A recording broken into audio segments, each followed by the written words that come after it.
Hello, good afternoon students. मैं शैलेश सारस्वत आपको BMW पढ़ाऊँगा, साथ ही साथ मैं मैकेनिकल को यही सब्जेक्ट सेम सिलेबस के साथ GE पढ़ाऊँगा, ठीक है। तो इस दोनों का सिलेबस लगभग सेम सा है, तो आप बिल्कुल फिक्र ना करें, आपको अच्छे से पढ़ाया जाएगा, ठीक है। कभी आपको PDF से पढ़ाया जाएगा, कभी कभी आपको वीडियो क्लासेस से पढ़ाया जाएगा, ठीक है। तो आप लोग बिल्कुल कनेक्टेड रहें हमारे साथ, ठीक है। तो आज हम पढ़ेंगे बेसिक टर्मिनोलॉजीज ऑफ GE और कह सकते हैं हम BMW, ठीक है, जो हम इलेक्ट्रिकल इंजीनियरिंग डिपार्टमेंट में या फिर इलेक्ट्रिकल इंजीनियरिंग सब्जेक्ट में पढ़ते हैं, ठीक है। ये बेसिक टर्म्स हैं।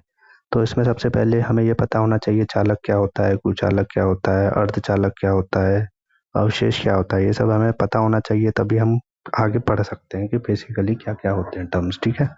तो आज हम बात कर रहे हैं चालक की। चालक क्या होता है, उसे हम कंडक्टर भी कह सकते हैं, और हम क्या कह सकते हैं, चालक वह पदार्थ होते हैं जिनमें विद्युत धारा का प्रभाव आसानी से होता है। इनमें विद्युत धारा का प्रभाव आसानी से क्यों होता है, क्योंकि इसमें नंबर ऑफ फ्री इलेक्ट्रॉन्स बहुत अधिक होते हैं। इनकी वजह से क्या होता है, जो चार्ज होता है फ्रीली मूव कर पाता है, ठीक है। फ्रीली मूव हो पाता है मतलब वो इधर से उधर कहीं पे भी जा सकता है, मतलब जो मटेरियल होता है उसके अंदर फ्रीली मूव कर पाता है, स्वतंत्र तरीके से घूम सकता है मटेरियल के अंदर, ठीक है।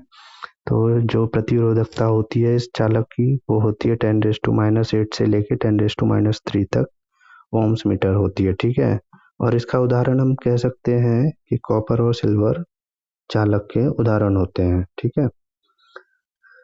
तो आप लोगों को, मैं समझता हूँ आप लोगों को चालक कंडक्टर जो होता है वो आपको समझ में आ चुका है। अगर नहीं भी समझ में आया होगा तो मैं एक बार और फिर से समझा देता हूँ, ठीक है। आप लोग ध्यान से सुनिए, समझ में आ जाएगा, इतना कोई कठिन नहीं है, बहुत ही सरल है। तो चालक क्या होता है, चालक वे पदार्थ होते हैं जिनमें विद्युत धारा बहुत आसानी तरीका से प्रभाव करता है, ठीक है। और इनमें मुफ्त इलेक्ट्रॉन अधिक होने की वजह से ये गुण इसमें आता है चालक में।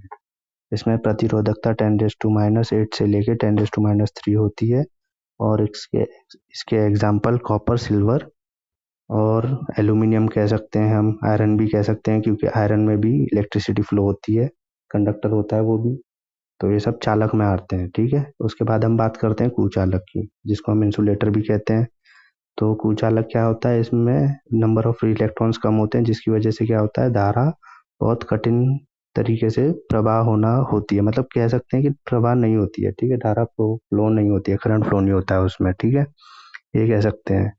इसमें नंबर ऑफ फ्री इलेक्ट्रॉन्स ना के बराबर होते हैं, जिसकी वजह से करंट फ्लो नहीं होता है। इसकी प्रतिरोधकता जो होती है 10⁻⁶ से लेकर 10⁻⁹ तक होती है। और उदाहरण में हम कह सकते हैं कि प्लास्टिक, लकड़ी और रबड़ वगैरह, ये सब हम इसमें बोल सकते हैं कि ये सब कुचालक होते हैं। जिनमें करंट नहीं फ्लो होता उसको हम कुचालक बोलते हैं, ठीक है। आशा करता हूँ आप लोगों को कुचालक भी समझ में आ चुका होगा, ठीक है। अब जा चलते हैं हम अर्धचालक पर, ठीक है, जिसे हम सेमीकंडक्टर कहते हैं, ठीक है। तो अर्धचालक क्या होते हैं, इन अर्धचालक वो होता है जिसमें चालक और कुचालक दोनों के गुण होते हैं, उसको हम अर्धचालक कहते हैं। ये क्या करता है, इसमें नंबर ऑफ फ्री इलेक्ट्रॉन्स जो होते हैं कुचा कुचालक से अधिक होते हैं और चालक से कम होते हैं, जिसकी वजह से इसमें दोनों के गुण होते हैं, ठीक है। जब टेम्परेचर 459 से फ़ारेनहाइट से कम होता है तो ये इंसुलेटर की तरह वर्क करता है, कार्य करता है, मतलब कुचालक की तरह कार्य करता है कम तापमान पर, और अधिक तापमान पर यह चालक की तरह कार्य करता है। आशा करता हूँ आपको ये भी समझ में आ चुका होगा। अब हम चलते हैं चार्ज पर, ठीक है, जिसे हम अवशेष कहते हैं, ठीक है। चार्ज क्या होता है, किसी भी पदार्थ को गुण जिसके कारण उसमें विद्युत तथा चुंबकीय प्रभाव उत्पन्न होता है उसे हम चार्ज कहते हैं, ठीक है, या अवशेष कहते हैं। जैसे कह सकते हैं, जैसे कोई बिजली का तार है, अगर उसमें हम बिजली का करंट देते हैं तो वो क्या करता है, वहां पे अपनी इलेक्ट्रिक फील्ड बनाता है, साथ ही साथ में वो अपनी मैग्नेटिक फील्ड बनाता है। तो वो जो मैग्नेटिक फील्ड और इलेक्ट्रिक फील्ड बन रही है वो किसकी वजह से बन रही है, चार्ज की वजह से। समझ में आया। नहीं समझ में आया तो आप लोग मुझे पर्सनली मैसेज करके भी पूछ सकते हैं, कोई दिक्कत नहीं है, ठीक है। मैं आपको पीडीएफ भी भेज दूंगा और आप फ़ोन पे भी वार्ता करके भी समझ सकते हैं या फिर मैसेज करके भी, ठीक है। तो इसको हम क्यू से रिप्रेजेंट करते हैं। जो क्यू क्या होता है, क्यू जो होता है ये चार्ज का इकाई होती है, ठीक है।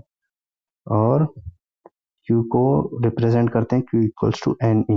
अब यहाँ पर एन क्या होता है, अब जो चार्ज है जो मटेरियल में जिसमें हम करंट चार्ज फ्लो कर रहे हैं वो उसमें नंबर ऑफ फ्री इलेक्ट्रॉन्स कितने हैं उसकी संख्या होती है एन, ठीक है। और ई क्या होती है, यह बताते हैं इलेक्ट्रॉन्स पर अवशेष, मतलब कितने इलेक्ट्रॉन है उस कंडक्टर में, ठीक है।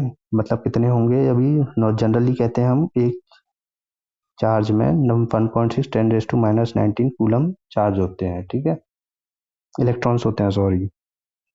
अवशेष की इकाई जो होती है कूलम होती है। आशा करता हूँ आप लोग को समझ में आया होगा। अगर नहीं समझ में आया है तो मैं आज की ये वीडियो आप तक इतनी भेज रहा हूँ और इसका पीडीएफ भी दे दूंगा। अब अगर आप दिक्कत आती है तो आप पूछ सकते हैं मुझसे। धन्यवाद।